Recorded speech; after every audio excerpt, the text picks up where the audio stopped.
Hi everyone, this is Heidi. I am back at Mike Ward McLaren because I wanted to check out this beautiful little Lotus Evora. So I'm going to take it out for a test drive and give you some feedback on it, but it's here at Mike Ward McLaren. I'd like to thank them for allowing me to take out the car and have a good time with it, and I hope you stay with me.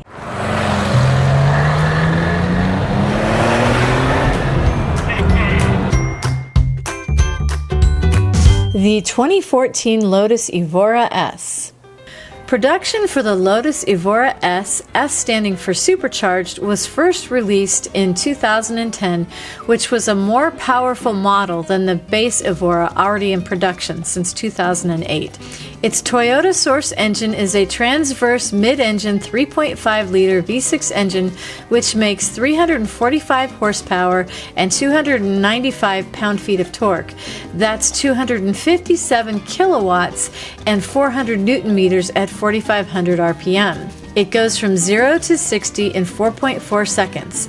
Its top speed is 178 miles per hour. The curb weight of the car is 2,751 pounds or 1,248 kilograms and is available in both a 6-speed standard and automatic transmission. This particular car is automatic with intelligent precision shifting. This model has a solar yellow exterior paint and the interior is ebony with red piping, premium leather, and red stitching throughout the interior, even the handbrake, which gives the car a very upscale feel.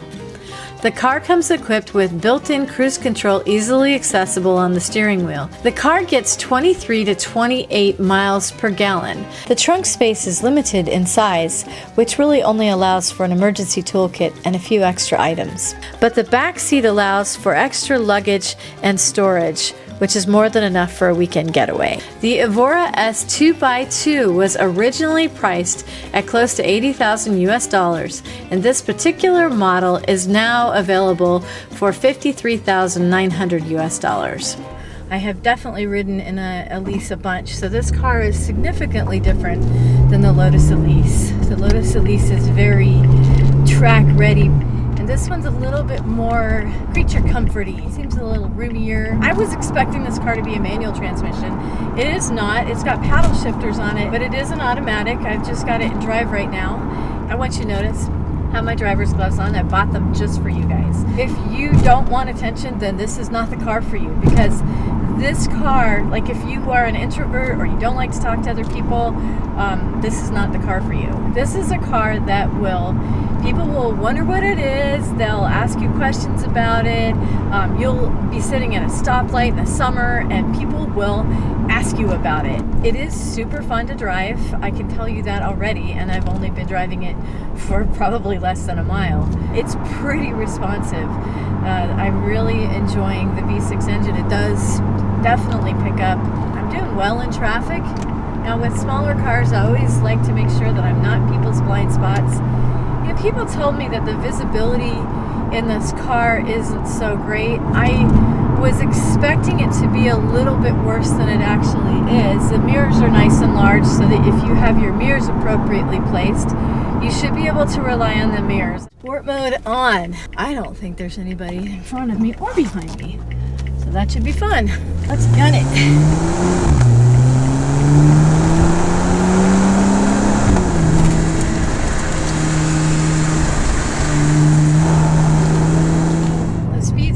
This car is digital, and I can see the miles per hour on the left hand side of the dash. Let's check this baby out. 0 to 60 in 4.1 seconds. Definitely. Let's see how this car feels. It so far really feels very good going around corners, as I would have expected it to. Corners very nicely. Oh, what a great day. I'm so happy we have some beautiful sunny weather. This is awesome. I'm having so much fun. I have to say, I was a little envious hearing about some other Lotus drivers and in our last and former coffee and car. So we had two of them with Lotus drivers, and I really wanted to try driving a Lotus. You guys must have a great time in your cars. Boy, I wish I could have all of these cars. That would be so fun. Really great. Whoever gets this car is gonna love it. Really nice car. One of the nice things about this car is that it does have a Toyota engine, and so, you know, it kind of takes a little bit of the worry away of the engine. You know, you've got a really good solid engine. I'm sure you've heard these stories about Toyotas and them lasting for 200,000 miles. You'll be fine. This car it's got a good engine in it. So why would you want a Lotus Evora? So you have a lot of the modern conveniences, updated, you know, in-dash radio, navigation, and that sort of thing. And it's a relatively comfortable car. Definitely got some room up above me, but side to side in the bolster, I would say heavier people might have a little bit of a difficult time getting in and out of the car. I mean, that's something to consider. Wow, it feels so nimble, and it's handling so nicely. It's really, really nice. Trunk space is something too. So depending on if you really want this just sort of as a, you know, get up and go, have a good time around town kind of car, or do you really want to take it across the country? It doesn't have room for luggage. You do have room for luggage in the back seat, because quite frankly, I don't think any kids would fit back. There's no room. That really is an extra storage area for you, and that's what I would say about the back seat. So I'm not feeling any body roll in this car at all. I think it really handles well around the corners. It's fun, it's exciting, and it will attract a lot of attention. Both men and women will enjoy this car because it is fast.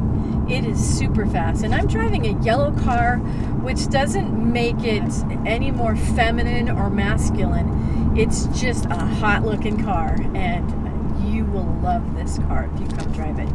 I don't feel the need to step on my brakes going downhill either, as this car is cornering so well. I don't feel that need. In fact, that drives me crazy when I'm on mountain roads and I see people just constantly braking. So this is a pretty steep grade. Isn't this area just gorgeous? I just love this. So let's see how this baby does uphill. I am not in sport mode, by the way, and this car just took off. Wow, that was neat. See how this baby does now.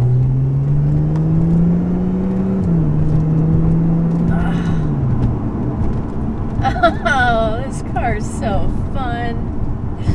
So it has a relatively large radio. It looks like it's easy to deal with. Some of the things that I have heard other people talk about is that there are several buttons behind here. So the nice thing is that you can really feel them. So if you know where they are and you know where you're looking, but you do have to kind of look around to see some of the buttons that you want, like the lights over here, and traction control off. The gas is over here. What's on this side?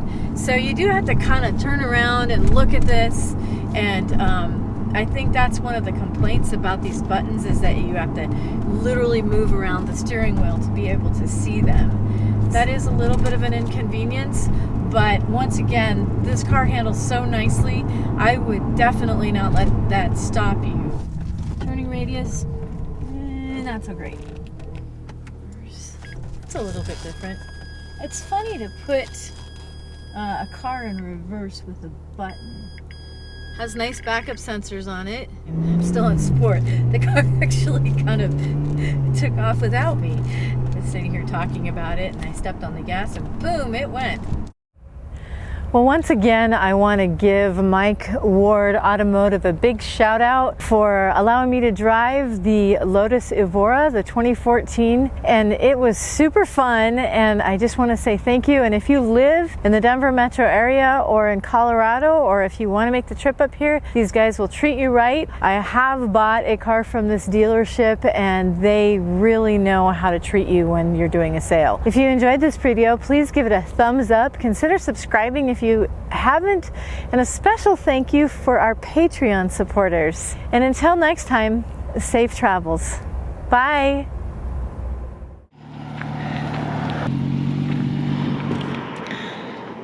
Well, coming from a Lotus expert, or at least a Lotus enthusiast, how was the drive? Did you like it? I like the Elise better. Yeah? And why do you like it better? It's more of an event to drive. This is almost too refined with power steering, and It was a little too cushy. it did everything really well. The Elise was just a better event while doing it.